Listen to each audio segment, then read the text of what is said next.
online merupakan bentuk penipuan melalui internet yang bertujuan agar orang lain dapat memberikan uang, data pribadi, ataupun informasi penting lainnya.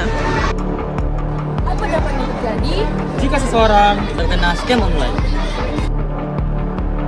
Sumber ojk.co.id mengatakan bahwa kerugian scam online di tahun 2025 di Indonesia mencapai hingga 4,6 triliun dan pada tahun ini merupakan tahun yang tertinggi akibat kerugian dari scam online. Oleh sebab itu, kewaspadaan dan literasi digital menjadi kunci utama dari permasalahan ini. Banyak korban yang kurang teliti dan juga godaan-godaan janji palsu yang membuat korban banyak memakan korban scam online. Sehingga dengan berhati-hati dan juga berpikir kritis dapat mencegah diri kita agar tidak terkena scam online dan juga dapat membuat dunia digital jauh lebih aman. Adapun ciri-ciri dari scam online, yang pertama adalah bentuk tawaran investasi besar, cepat kaya tanpa berisiko, serta ajakan kepada korban untuk melakukan tanpa bertindak. Kemudian pelaku juga akan sering meminta kode OTP atau informasi lainnya kepada korban atas namakan lembaga resmi. Lebih dari 10.000 warga negara Indonesia telah terjerat kasus scam online lintas negara sejak 2020. Dapat dilihat bahwa melapor adalah langkah penting untuk melindungi diri sekaligus masyarakat. Setiap laporan dapat membantu melacak pola kejahatan dan mencegah korban baru. Dengan berani melapor, kita ikut membangun ekosistem digital yang lebih aman. Cara agar tidak menjadi korban scam online. Yang pertama adalah jangan mempercayai informasi yang terlalu bagus. Jangan mempercayai investasi cepat kaya atau hadiah menarik lainnya. Yang kedua adalah periksa informasi. Jangan mengklik tautan sembarangan.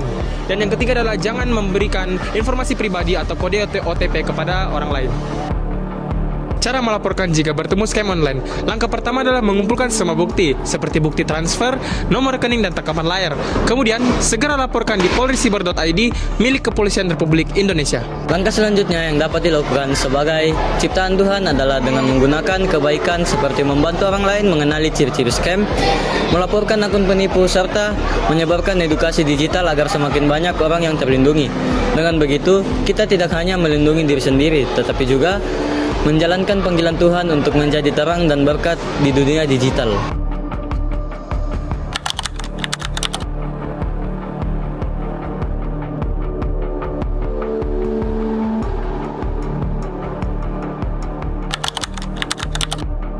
Jadi kalau testimoni dari saya, presentasinya sudah sangat baik, sudah menjelaskan bagaimana scam online itu, skema-skemanya bagaimana, dan bagaimana cara kita agar tidak menjadi korban selanjutnya.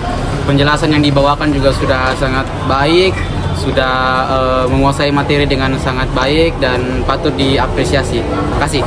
Penjelasan sudah cukup bagus dikarenakan dapat memberikan beberapa struktur, yaitu seperti pengertian, ciri-ciri, dan juga cara mencegah agar tidak terkena scam online. Tadi juga Gian sudah menjelaskan dengan sangat detail untuk cara melapor yang betul ketika kita terkena scam online. Cukup. Dari sosialisasi ini, saya belajar apa saja itu ciri-ciri dari scam online dan bagaimana cara untuk melapor dari scam online itu sendiri. Dan dari sosialisasi ini juga sangat patut untuk diapresiasi karena setiap penjelasannya itu sangat baik dan mudah untuk dipahami.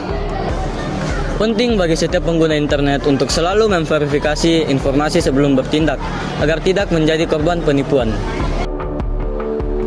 Tujuan sosialisasi kami agar membentuk berpikir kritis dalam berinternet, mencegah korban baru, dan juga meningkatkan keamanan digital. Sebagai ciptaan Tuhan yang berakal dan juga berharga, ayo kita gunakan teknologi dengan bijaksana. Jangan mudah tertipu oleh dunia maya. Kelola setiap aplikasi dengan hati-hati. Dan jadikan tanggung jawab kita untuk menjaga diri serta sesama dari scam online sebagai wujud syukur atas rahmat Tuhan. Scam online mengingatkan kita bahwa dunia digital pun tidak terlepas dari tipu daya, sehingga kita perlu hikmat dari Tuhan untuk tetap waspada. Tuhan mengajarkan kita untuk hidup dalam kebenaran dan menjaga integritas, serta menjadi pribadi yang berhati-hati dan mampu menjaga diri dan sesama di tengah ancaman penipuan digital.